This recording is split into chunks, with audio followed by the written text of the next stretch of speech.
everybody. It's 8 o'clock Eastern time. We're not all in the same time zone, I recently learned. So we're ready to start wherever you are. We're going to get going. Welcome to the Simplicity and Sustainability panel. A couple of hours of good conversation. So first of all, instead of me introducing the guests, I'll ask you to introduce yourselves. My name is Mark. I am going to be kind of moderating this, hopefully not refereeing it. It won't turn into anything like that. But yeah, just kind of bringing shape and focus of the conversation, moving us along when we need to move along, and yeah, just hopefully helping us to dig deep. First of all, for everybody listening in and viewing, I would just like to maybe have the guests introduce yourselves. We were a lot bigger as a panel. There were supposed to be, I think when we first started, 7 people, and then it went down to 6 and 5, and it was 4 as recently as this morning, but then illnesses and things like that. So there are three of us. We made it, 3 panel guests, and so it's still going to be a great conversation. It is not the end of the conversation. It's not going to be the final word. There will be some supplemental stuff coming up in the following week. Some of the people that weren't able to make it, I know, want to get some videos in, want to get their word in edgewise. They were really looking forward to presenting, so we can expect a lot more kind of in the weeks to come if you pay attention to the MennoNerds content, the Twitter, the Facebook page, the web page, that kind of thing. So I'll get out of the way now and just maybe let you introduce yourselves. So maybe we can start with the person farthest away.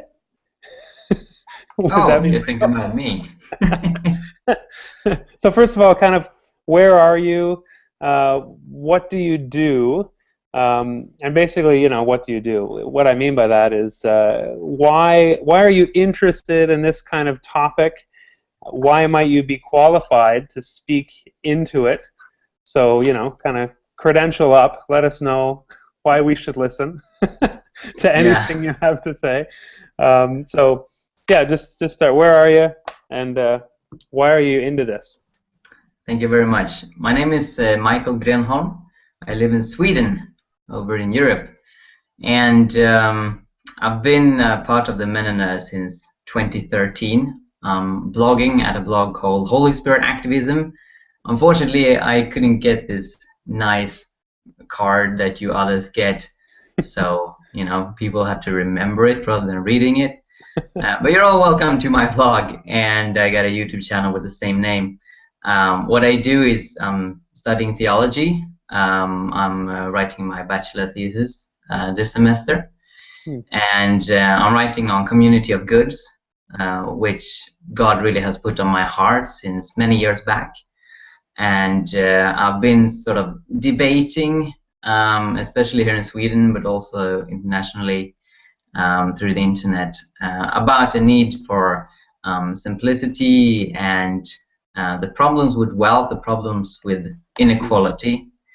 And I've just started to sketch, writing a book about it. I've already published, or sort of published, an ebook called God versus Inequality, which is available on the MennoNerds website. And yeah, other than that, I'm part of the leadership of my local church and also an evangelist. So that's what I do. All right, thank you. I guess, yeah, you're qualified. You have stuff to say about this, I guess. Thank you. Thanks a lot, Michael. Maybe we can bounce over to Hillary now. I'm not sure where you are distance-wise, but when I said we're starting at 8, you had a funny face, so maybe we're not in the same time zone.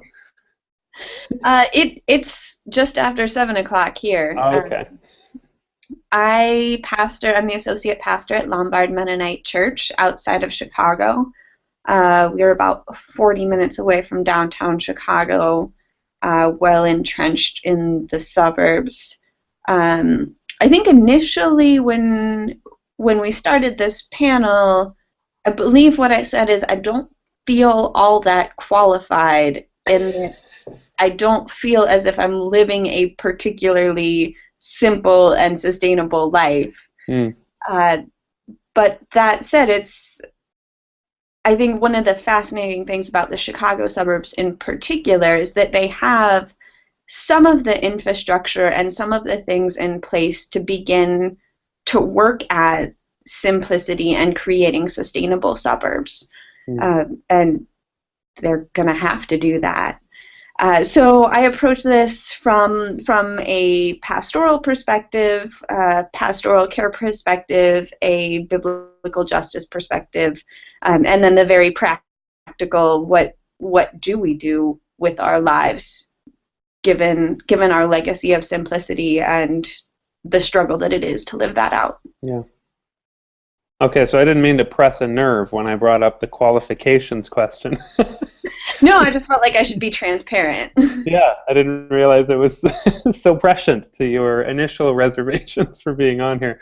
But I think, I'm in a suburban setting as well, so very fascinating when you try to talk to the neighbors or do neighborhood stuff. And, we live in like kind of a disposable Walmart culture in our North American suburbs. So I'm really interested in what you have to say. I know there's some questions around that as we move forward tonight. And finally, Paul. Yeah, all right, so my name's Paul. I'm a pastor in Rose Isle EMC, a church here in southern Manitoba. And I guess I'm interested in simplicity because I'm a convert to Anabaptism. I grew up as a Pentecostal, and so as a convert, I tend to really, take in the culture that I'm coming to. I try to invest some of the history as taking upon it almost my own story. And what's always fascinated me about the Anabaptist tradition is there's actually a history of simplicity. And hopefully we can talk a bit about that tonight. But I kind of resonate a bit with Hillary's comments too, because there's parts of my life I think, I could be way more simple, but working towards that, and maybe just to kind of encourage us all, if I could say, sometimes the best people to speak on it are people who are in the process of learning, so they can share their own struggles and their own inadequacies. So yeah. I wonder if any of us can say, that's it, I'm simple enough now. I'm not sure. Not sure we ever quite get there. I think, Michael, you have a Pentecostal. You are Pentecostal, or? Yeah. Yeah. Okay. Yeah, I realized I forgot to mention that I've recently become content creator for Pentecostals and Charismatic for Peace and Justice, an organization that I've been a fan of for several years. The church I belong to is a former Vineyard church, and it's former not because it disagrees with Vineyard, because it was, a personal conflict and stuff. So we're a charismatic church, and I'm also living in a community house. We don't have a shared economy, but we share the apartment, and we have common prayers and so on. Okay. So let's start with Hillary. I think it's good to kind of start with a theological framing as opposed to, I think, what the kind of, it often, when we talk about simplicity, it often starts on kind of a legalist footing. What do you mean by legalist, or simplicity, or simple, or how do you enforce that, or isn't it all relative, or things like that? So let's back it up and not, go down that chute. And maybe, Hillary, can you help us with what we mean when we say simple? What are the biblical grounds for this kind of Mennonite Anabaptist value, if any? Could you kind of help get us off on that start? Luckily, I've been studying very hard for this panel. My commitment this Lent is to read a book of the Bible every day. So I can pull from a couple of books that I've been reading most recently. I think that Anabaptist value comes from many, if not all, of the books of the Bible. But I think what we tend to return to, one of the sources is, this resounds throughout the prophetic literature in the Old Testament, but I think especially what one of the verses that we turn to frequently is Micah 6:8. And what does the Lord require of you but to do justice, love mercy, and walk humbly with your God? But I think what we forget sometimes, or just to keep the verse short, don't say, is the part that precedes that, which is, with what shall I come before the Lord? Shall I bring my burnt offerings, or shall I sacrifice my firstborn?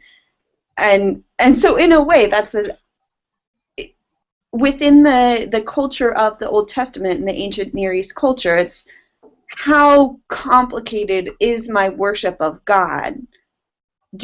How much do I need to bring in order to be successful, in order to earn God's love?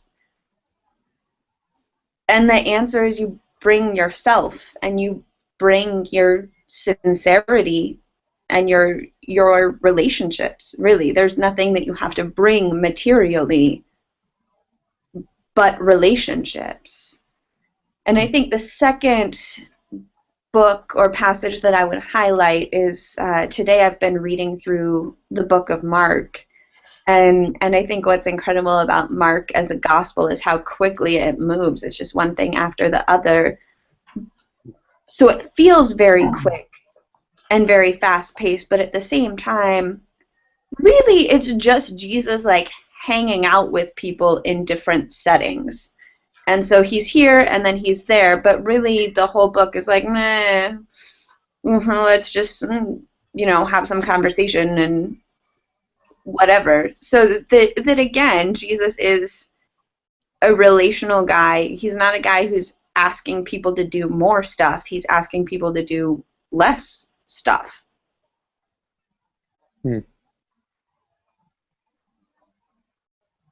So that would be a starting point for the biblical theological grounding. Okay. And you see it everywhere. So that's good. We don't need to just proof text a couple verses of simplicity, you're saying. Yeah, and I think the other thing is then the way that I'm defining simplicity is as relationships first rather than things first. So simple in the sense that the Bible is a book about human relationships. Okay, love that. Gentlemen, any responses to that, or follow-up questions, rebuttals even? Well, if I can start, the definition that I use for simplicity when talking about it is being neither rich nor poor. And I think this also has many different roots in the scriptures. One verse which is quite spot on is from Proverbs 30, verse 8, which says, "Give me neither poverty nor riches, but give me only my daily bread." And then the next words, "Otherwise I may have too much and disown you and say, who is the Lord? Or I may become poor and steal, and so dishonor the name of my God." And another Bible passage that I also think talk about this is 1 Timothy 6, where Paul is saying that if we have food and clothing, we should be content with that, in verse 8. And then in the next verse it says that those who want to get rich plunge themselves into many foolish, harmful desires and so on. And when I talk about this, I often get a response that there's no problem with being rich, and as long as you keep God as your number one priority rather than your money, you can be as rich as you want. And that's not the impression that I get, especially from the New Testament. I think that simplicity is valuable, as Hillary says, because we put relationships before material possessions, but also this instrumental value of that you can simply be more generous and give more to the poor when you are content with less, rather than accumulating treasures on earth to satisfy your greed, basically. That's good. We've got a couple of really good definitions. Relationship before possessions. I like neither poor nor rich. And I think you're probably using poor in the sense of poor and broke, I think, should be distinguished, right? Poor usually means no accessibility, kind of maybe oppressed or repressed in the society. Is that the kind of connotation of poor you'd be using? Exactly, and I think we'll come back to later, talking about how simplicity and poverty are mixed up and the risk of glorifying poverty. The way I use the term poverty is involuntarily poverty that is basically harming you and your family, is damaging for you. Right. Okay. Paul, do you have a definition to add? Not that we need 3 definitions, but... Yeah, I actually really enjoy both the definitions presented. When I usually think of simplicity, I usually kind of almost define it as almost an antonym of greed, of overuse, of that idolatry of the have more. And so I always think of it as the balance to which God calls us to. It's the peace or the shalom of existing with creation around us. And so, as you know, I kind of think of shalom and peace in that sense of that balance, right? Where it's not broken into chaos, but there's a kind of equilibrium about how we live our life. Before we leave that topic or this kind of section, Hillary, you have a note about this definition maybe not just being on an individual level, but also on a church identity level, or how could this definition apply not just to persons but to entire communities? How might it extend out to that? Perhaps all of us are thinking about, like, oh, our church setting, if that's the word we want to use, or our community, or... Well, if part of simplicity, if you take that definition that simplicity is relational, that means it's something we do together. And so there's a tension here between, I think we'll get into this in a minute, when we talk about simplicity, when we talk about sustainability, the big question, especially with ecological crisis, is, do we start with the individual or do we start with systemic change? And so in the secular sense or the governmental sense, there's this tension between, if you don't have a communal definition of simplicity, how can you function with an individual definition of simplicity? But on the other hand, you need the individual ethics in order to navigate public life. So my mind is kind of going in 8 directions here. So I'm taking that more in the secular orientation than the church orientation. I don't know if anyone else wants to pick up on church orientation. Yeah, I would say, just to comment on the church, is that the primary task of the church is not to make the world more just, but to make the world the world. It was Hauerwas that says that. And it's kind of a line that you kind of need to unpack. But basically what I'm saying is that the church is the alternative politics to the world. And if we call the world to something, it's only to come out from the world. And I define world there as patterns and systems of thought and thinking the old way, whereas the church is the world as believing in Christ. So I don't know, that secular kind of response, I'm still with you there though, right? Because in that sense, we need to address systemic sin, and part of that is to use political means, if possible, in a nonviolent way. But that's another podcast. Oh, nonviolence. Here we go. Amen. Yeah. Michael, is that your Yeah. official response, or do you have?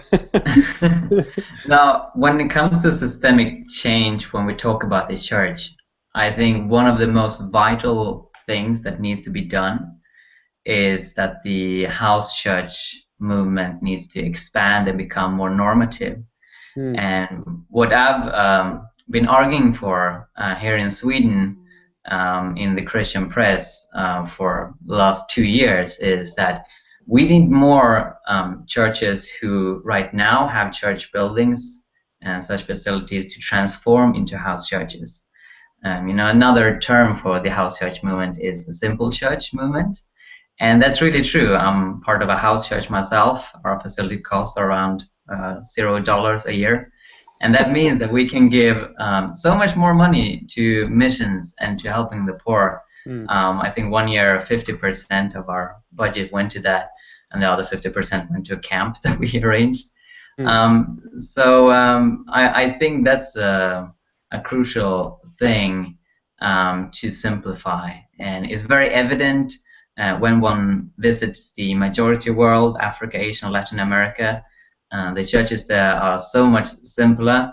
In some cases, it's house churches. In other cases, they have facilities, but they're not expensive at all. And that's one major difference between rich churches and poor churches, is these buildings that we often have. Michael, is there implicit in what you're saying? Are you saying that church ought to stay in small communities? Yes and no. The model that we use in my church is being a house and street church. So around 50% of our gatherings and meetings are on public squares and on the streets and so on. And that's our way of applying the model in Acts, where the disciples both met in the homes and the synagogues. Is that pronounced correctly? I don't know. Synagogues. And a very popular interpretation of that is that synagogues are church buildings, and then you have cell groups or small groups in homes to complement for that. But then I think one forgets that one of the primary motifs actually was evangelism when they went to those places.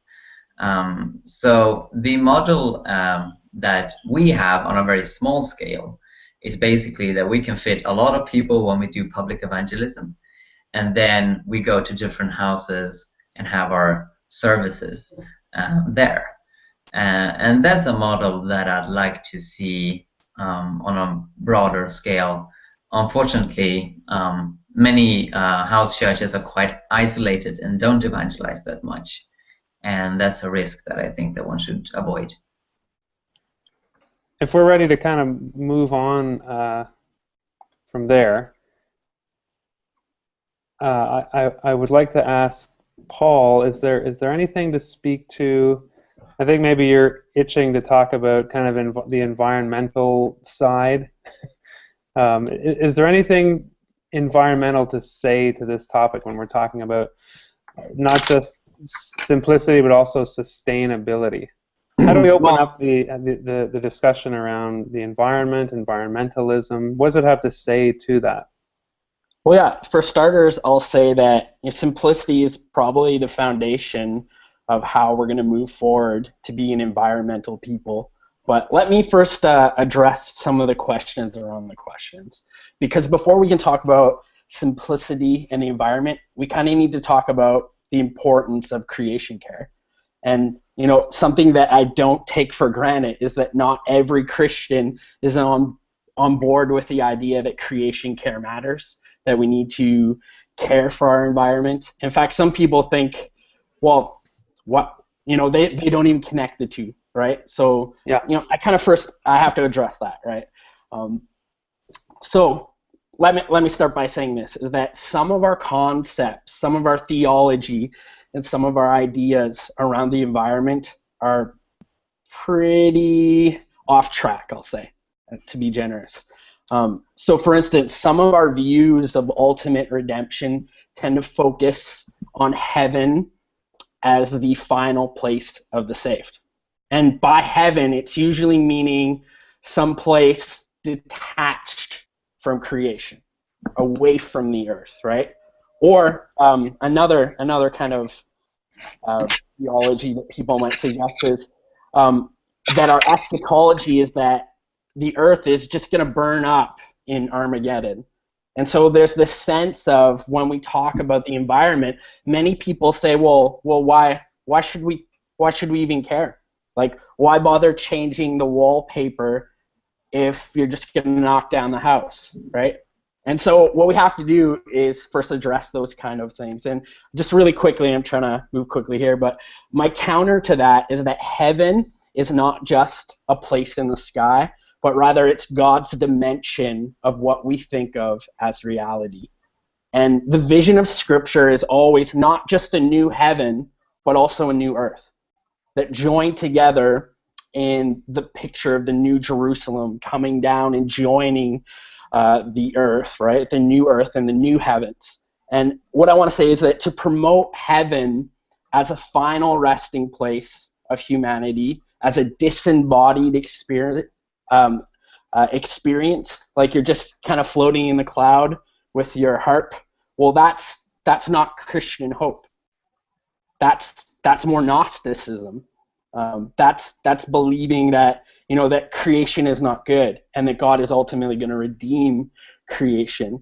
And what we need to get kind of in track on is that the second coming of Christ is about Christ coming and ruling and reigning and setting up the kingdom of God on earth as it is in heaven. And we have to push hard against any view that forsakes God's calling of creation as ultimately good. God called creation good.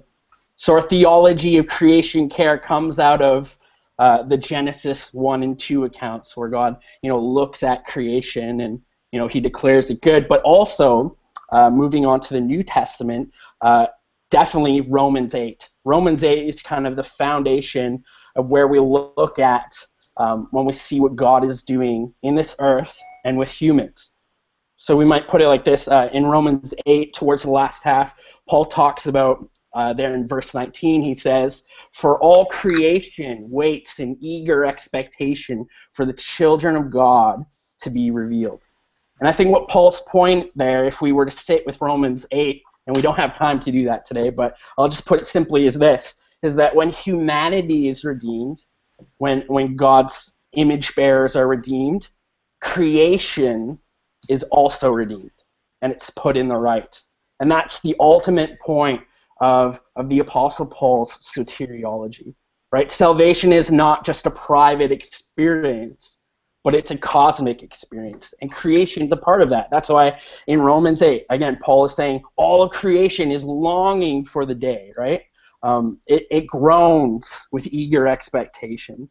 Now, some might push back and they might say, okay, then God's just going to do all this. Why should we care? And that's where I want to kind of push back and say that we have a part to play in our own salvation, that we're not just passive bystanders in our own salvation, right? Like Ephesians 2:10 says we're saved to do good works.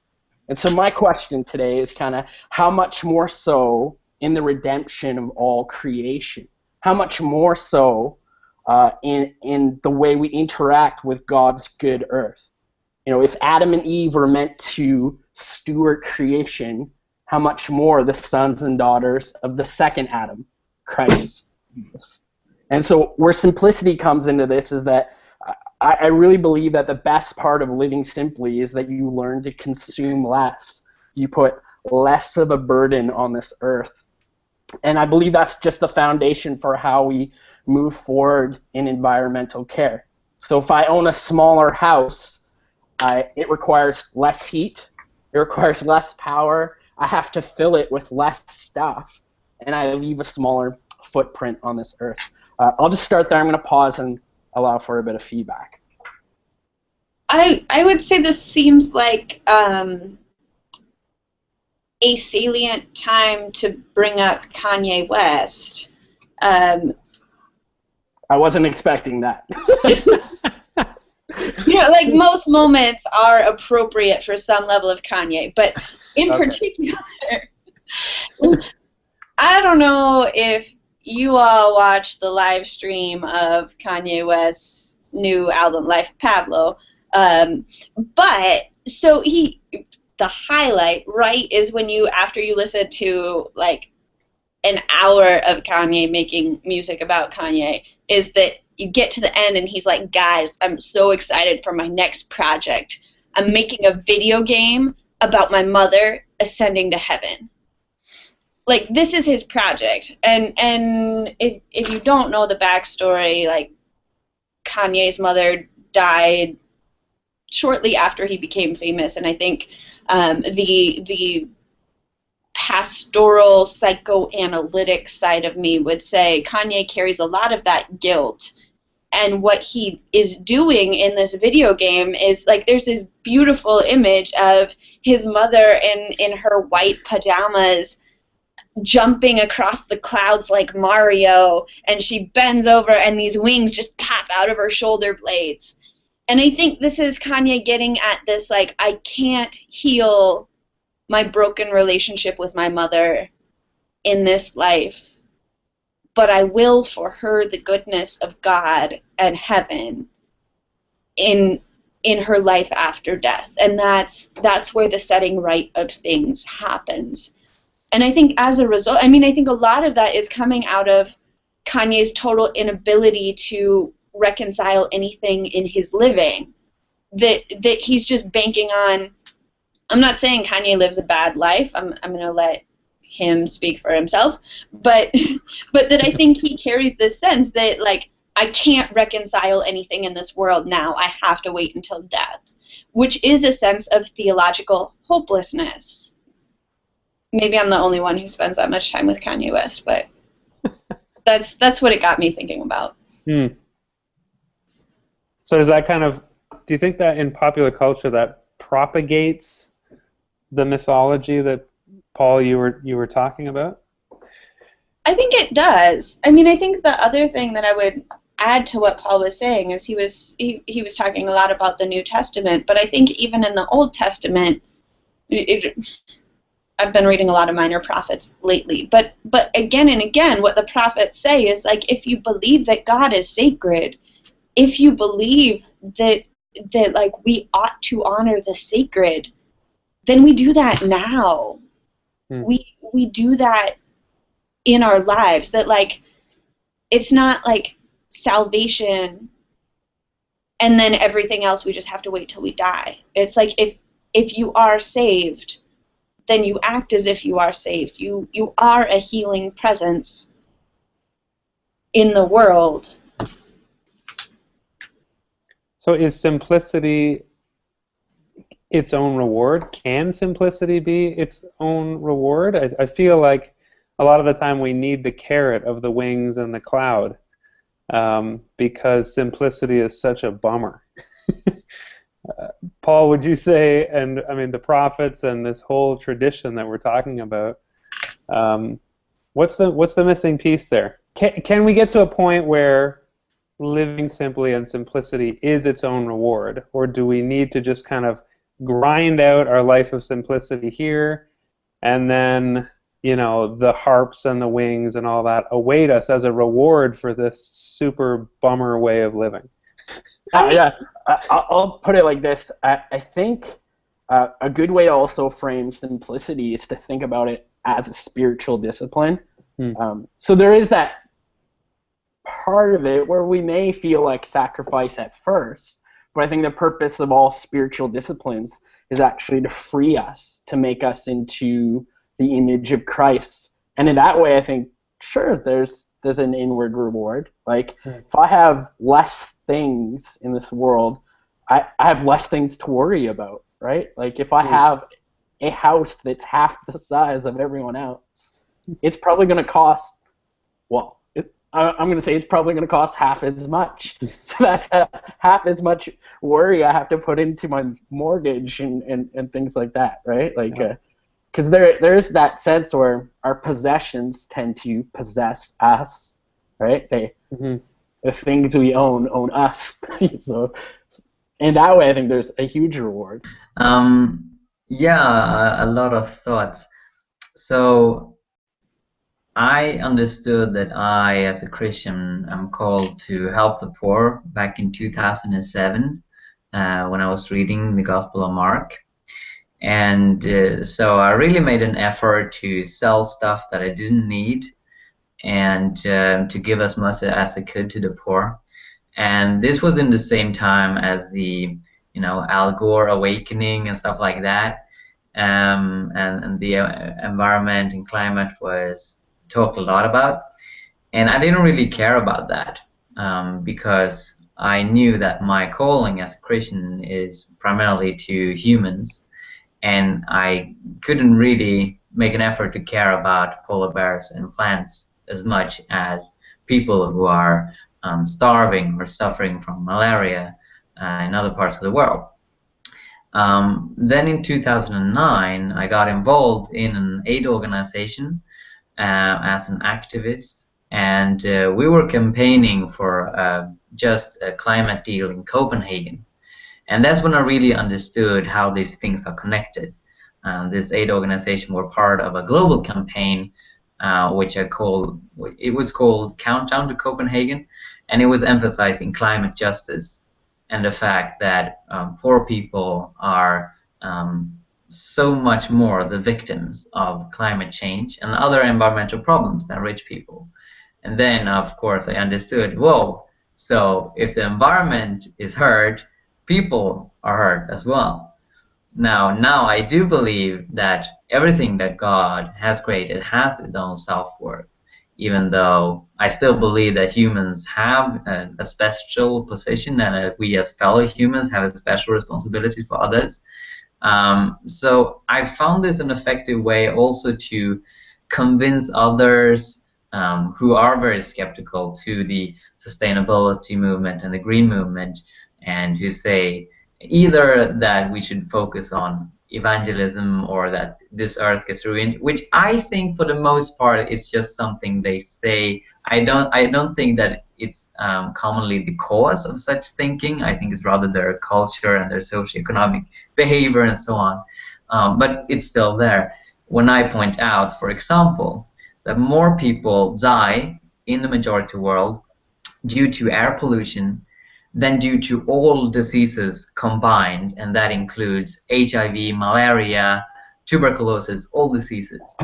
That's a number that often hits people, and so I often quote that. I've had a blog series on my Swedish blog called God is Green when I dig into these issues, because even people who aren't that into sustainability thinking, when they realize that people are suffering and dying because of what we do to God's creation, that is often a gate so that they also can care more about the intrinsic value of creation.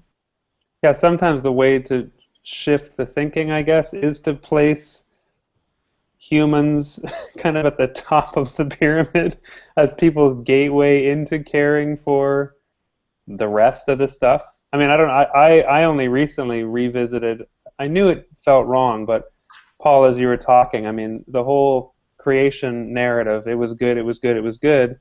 The church in my upbringing, I don't know how they spun it, but they did, that the very good part was the humans. And actually, I think that text says everything was very good. It's not this hierarchy with humans on top.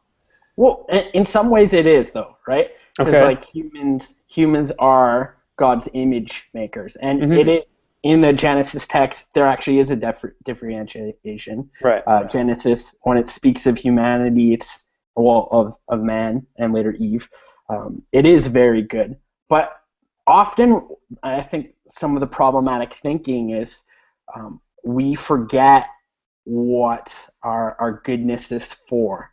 And the original intention for mankind, for humanity in the Genesis narrative is to take care of God's good creation, right? That our chosenness as his image bearers is a chosenness for stewardship. I know there's one word, I'll just bring it up here.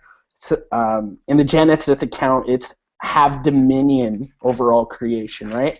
And I think some of the problematic thinking is usually around what dominion means. Because often the interpretation is, okay, let's dominate rather than what we see.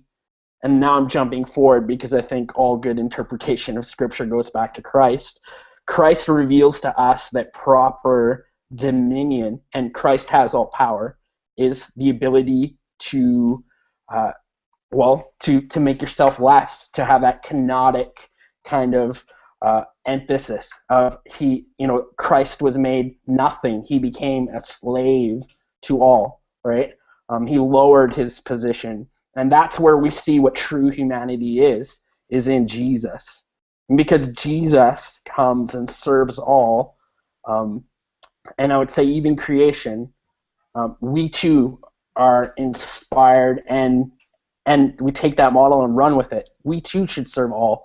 And going back to the Genesis, I know I'm jumping a lot here, but if that's our original calling, is to take care of God's creation, to work in his garden, so to speak, I think we have to take that up again. I know, obviously, the world is not a garden anymore, but I hope you get my imagery I'm saying there. Try not to take my terminology too literally. But. I heard a Canadian politician from Alberta on CBC, the Canadian Public Broadcasting System, and she was an evangelical Christian, and she said it would be squandering God's resources not to exploit them. So that was an interesting take on the kind of thing you're saying, that we wouldn't be living up to our full potential if we weren't drill baby drilling. It was just a very that's an interesting. We shouldn't waste it. It's a waste to not be it was put like that. I'm not exaggerating. So that's an interesting kind of theological take that some people have, the kind of thing that I think maybe you're trying to address. Yeah, I'm actually going to draw a bit from what Hillary said. Hillary, you were mentioning how the importance of actually discovering in the Old Testament narrative even God's call for simplicity. And I think specifically of a couple of things. I know, I believe it's in Leviticus, I'm just thinking off the top of my head, where the farmers of the field are commanded not to harvest up to the edges, to always leave a little, so that people can come in, the strangers, the aliens, the widows and the orphans, they can take from your abundance. And there I kind of see the principle that our lives are not lives of economic adultery and more, but they're actually giving space to rhythm, to learning what we need, and to leaving space, on the edges of our field, so to speak. I mean, there's more than that. Like, I can speak to the year of Jubilee practices. The year of Jubilee is this concept in Jewish thinking that I believe every 50 years, trumpet sounds, and all land ownership is given back to the original owners. There's this kind of economic resetting. And I think kind of the purpose of what the prophets and what the scriptures are getting at there is kind of to remind us that, this game of more should have a natural reset, at least in Hebrew thinking. I wanted to touch on a couple of points.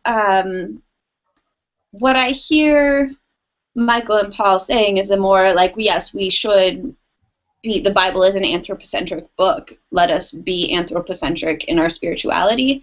And I think in Christian faith, we can go both ways. And some people need an anthropocentric faith, and some people need, for lack of a better term, I'll say a cosmic-centered faith. And I think for where my spirituality is at right now, that it's really reassuring to not be at the center of the world, and it's really grounding and makes my spirituality that much more exciting, that I am experiencing something so much more than I can comprehend at any turn. And I think I want to go back to your question about do we need the carrot, or is the simple life enough for us? And I think the thing about the simple life is that when you, like, sometimes we're like, yeah, we need to live the simple life. You know, you need to put your phone out at the end of the driveway, and if you're not Amish miserable, then you're not living the simple life. Yeah. But there are also, in that simplicity, when you are privileging relationships and relationship centered, that, and you have, for me, a cosmic oriented faith.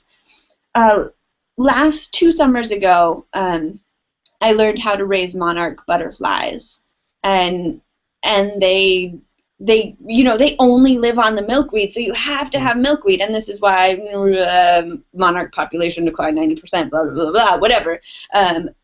Science. It's bad. But when you have this little black and yellow caterpillar, and it starts out, and it's like so tiny you can't hardly even see it, but by the time it's ready to go into a chrysalis, it is like 200 times its original size. So, I mean, the way the person leading this workshop said it, like, if you were born the size of a monarch and you grew to the size that they are when they chrysalis, you would be a school bus by the time you grew up. and I remember seeing this monarch come out of its chrysalis, and it's bright orange and black, and I was like, this is so cool. And I took it to church for children's story, and the kids were like, that's so cool. And then I was talking to someone else in my congregation who has been raising monarchs for a long, long time. And she's like, oh yeah, we just bring them in the house, and like once a week we just open all the windows. Like, we just let them crawl all over the house, and they make chrysalises on our ceiling, and then when we have a bunch of butterflies inside, we just open the windows and they go out. That's amazing. Like, if that's the simple life, you just like hang out with butterflies all the time, all summer. That to me is, I don't need the carrot. Like, that's incredible. I kind of like how you said some people need an anthropocentric faith or theology, and others need a cosmic one. Maybe I could bounce it over to you guys. Do you think that one carries more inherent risk when it comes to the environment than another? Is the anthropocentric faith a little bit more potentially dangerous to the environment or than the cosmic one, or do you think it would be relatively even in terms of risk assessment? Well, I think that when it comes to morals, at least, I think a totally cosmic-centric view is impossible to live by. So we all agree that everything that God has created has a deep intrinsic value.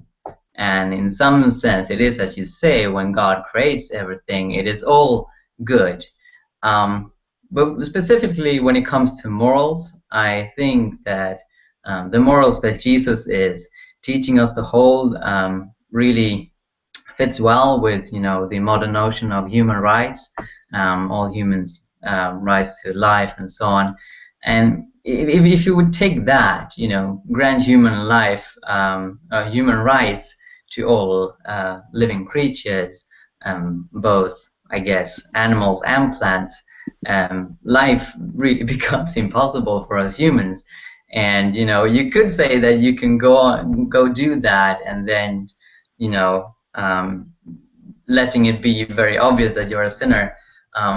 But firstly, that's not really what I see in Scripture. I see that it has a value, but we need this distinction really to function as human beings, because even if you're a vegan and so on, it still becomes very, very difficult to say that a mosquito has the exactly same value as a human being, or even if you go on further with plants and rocks and so on. So just out of necessity, I think a distinction needs to be made. Yeah, I'll just say that I guess when you first used the term cosmic, I was thinking like almost God-centered, but now that I hear Michael talking, I'm like, oh, no, that's a bit more fleshed out as cosmic as an all type creation. Yeah, I agree with both of you here. I want to think, and I'll ask this question to my fellow panelists. What does the Incarnation teach us about this, about an anthropocentric view? Like, what does Christ, of God in flesh, teach us about how we approach this? Yeah, you win. It's anthropocentric. Like What? Incarnation, yes. Point for the anthropocentric side. But so I'm actually pulling partly from a lecture that Paul Wallace gave this past week, who's an astrophysicist who also has his MDiv, and so what he was trying to do was reconcile faith and science. And so his orientation was part of the reason that the Bible bumps up against a limit with science is that the Bible is anthropocentric, and the more, particularly him as an astrophysicist, learns about the universe, the less the anthropocentrism holds up. And so his conclusion was, I want the cosmic and I want the anthropocentric. And that's what I'm trying to weave together. And those things do coexist as long as we're people. I think it's important that we avoid dualism as well. And so I don't want to bank. I wasn't trying to even argue for a completely anthropocentric view, but just remember that Christ is in all things and sustains all things together, right? So the God who became flesh is also the God that holds all things, right? In him we live and move and have our being. I think the other thing, too, is that we have this incarnational Christ, but I think one of the things that we lose in the last 2,000 years of industrialization and urbanization is that Christ lived an agrarian life. And Christ has these profound interactions with the environment in ways that we just, we have a separation of inside and outside, and those are separate things, and they just weren't in the same way in circa year zero. No, again, I want to emphasize that I think we all agree that creation is good, and I just wanted to point out that an anthropocentric, or recognizing this speciality that humans have is not just biblical but necessary. But of course, it should be with caution. I just want to point out that there's a risk to go too far when trying to combat the errors that we face with people that don't value simplicity and sustainability. As I said earlier, I think oftentimes the reasons that these people may give for why they don't care may not be the actual reasons. It may be things that they make up. And so I don't think that the battle is fought or won if we somehow convince people that we should not have an anthropocentric perspective on life and theology and everything. Because I think that for the first thing, most people will have. Secondly, I think it's good. I think the battle really is won when we realize that that does not exclude high, deep value to creation as a whole.